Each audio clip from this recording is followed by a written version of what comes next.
In Saratoga County, education and law enforcement officials gathering for an inaugural school safety conference. Now, one of the presenters, a man who spent 15 years in prison for firing a shotgun inside of a local high school, speaking publicly for the first time about that day. News 10 ABC's Juliana Bruno reporting with tonight's top local story.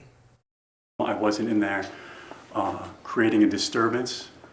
I quietly slipped through the cracks. John Romano took aim at students and teachers in February 2004 inside Columbia High School in East Greenbush. He fired off 3 shots and hit a special ed teacher in the leg before he was tackled by the assistant principal. I opened up to very few people about very few things, and they were not people in the, positions of authority. Romano spoke at a conference of the Saratoga County Sheriff's Office and the New York State Sheriff's Association Committee on Policing and Safeguarding Schools about the struggles he experienced with mental health and depression leading up to the shooting.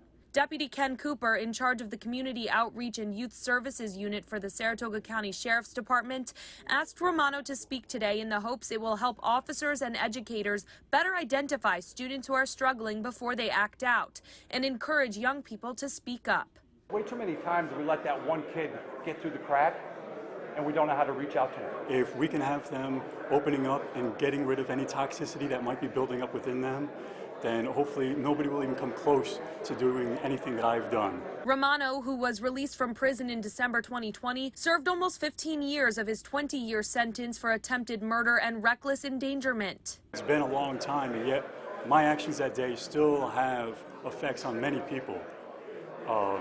That every time there's another shooting, a lot of my victims immediately think of me. They immediately think of what I did to them. He said while his speaking out could be triggering to victims or people impacted by his crime, he and Deputy Cooper agreed the potential positive impact of his insight outweighs that. Deputy Cooper is hoping Romano will become more comfortable speaking about his experiences and can talk to students in local school districts in the future. If I believe that I was hurting more people by speaking out than I am helping, I wouldn't be here today. Reporting in Saratoga Springs, Juliana Bruno, News 10 ABC.